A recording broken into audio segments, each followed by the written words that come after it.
ยอดลูกหนังมีความบันเตะที่ได้3คู่ประจำวันศุกร์ที่26เดือน6ปี2026สำหรับลูกค้าท่านใดที่อยากได้ของรางวัลหรือโบนัสกิจกรรมของบานโลกสามารถทักหาแอดมินเพื่อรับสิทธิ์นั้นได้ฟรีเอามาเริ่มกันที่คุยหนึงในรายการบานโลกเขาเป็นกลุ่มนัดที่3เตะในเวลา20:00ของคืนนี้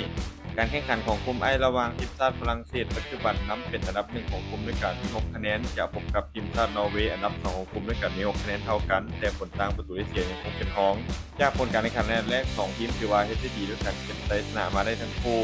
เกมนี้เลยเป็นเกมที่สำคัญเพอผลแพ้ชนะอาจจะตัดสินแชมป์กลุ่มได้และอาจจะไปเจอทีมที่บ่เก่งหลายในรอบต่อไปผู้เกมคาดว่าทีมชาตินอร์เวย์พวกเขาน่าจะบ่เปิดหน้าแรกหลายเกินไปเพราะพวกเขารู้ว่าเกมสวนกลับของฝรั่งเศสนั้นอันตรายส่วนทีมชาติฝรั่งเศสพวกเขาจะเป็นฝ่ายที่ครองบาลหลายกว่าโดยจะค่อยๆหาจังหวะในการเข้าทำ รูปเกมภาพรวมยังค่อนข้างที่จะสูสีแต่ด้วยคุณภาพของฝรั่งเศสพวกเขาอาจจะสร้างความแตกต่างได้ในท้ายที่สุด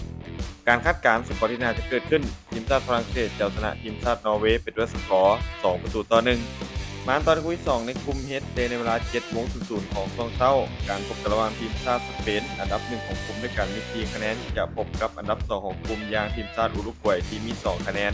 ทีมชาติสเปนในเกมนี้พวกเขาอาจจะต้องเก็บแต้มให้ได้เป็นอย่างน้อยเพื่อการันตีในการเข้ารอบส่วนทีมชาติอุรุกวัยพวกเขาสร้างปัญหาให้กับตัวเองในนัดล่าสุดที่น่าจะเก็บชัยชนะไปได้แต่ก็บ่พลาดในช่วงท้ายเกมนี้ถือเป็นเกมที่สำคัญและต้องมีแต้มเท่านั้นที่จะลุ้นผ่านเข้ารอบต่อไปผู้เกมคาดว่าสเปนพวกเขาน่าจะเป็นฝ่ายที่ครองบาลหลายกว่า 60% ในเกมนี้น่าจะกดดันและพวกเขาใส่ตั้งแต่ต้นเกมขณะที่ทีมชาติอุรุกวัยน่าจะเน้นตั้งรับแล้วแต่ว่าการเล่นเกมโต้กลับเป็นหลัก ภาพรวมด้วยคุณภาพนักเตะระบบการเล่นยังคงเข้าทางทีมชาติสเปนหลายกว่ามีโอกาสที่พวกเขาจะเก็บชัยชนะเหนืออุรุกวัยไปได้ในเกมนี้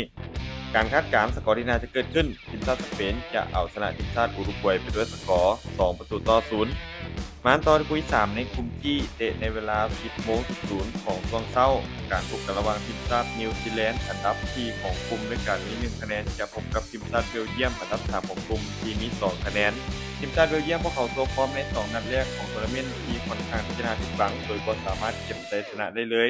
โดยเกมนี้พวกเขาถูกบีบให้ต้องเก็บชัยชนะให้ได้เพียงสถานเดียวเพื่อที่จะการันตีในการลุ้นเข้ารอบต่อไปส่วนทีมชาตินิวซีแลนด์พวกเขาก็มีลุ้นที่จะเข้ารอบเช่นเดียวกันถ้าหากสามารถพลิกล็อกเอาชนะเบลเยียมไปได้ภาพรวมในเกมนี้ทีมชาติเบลเยียมพวกเขายังคงดูดีกว่าอย่างชัดเจนถ้าหากพวกเขาสามารถยิงประตูแรกนำได้ไว้เกมจะเปิดและเข้าทางพวกเขาทันที การคาดการณ์สกอร์ที่น่าจะเกิดขึ้นทีมชาติเบลเยียมจะเอาชนะทีมชาตินิวซีแลนด์ไปด้วยสกอร์2-0สุดท้ายนี้ถ้าทุกคนสนใจแนวทางดีๆแบบนี้อย่าลืมกดไลค์กดแชร์ออกไปเพื่อเป็นแนวทางเพิ่มเติมและใครสนใจอยากลงทุนสามารถกดลิงก์ผ่านหน้าช่องได้เลยเด้อ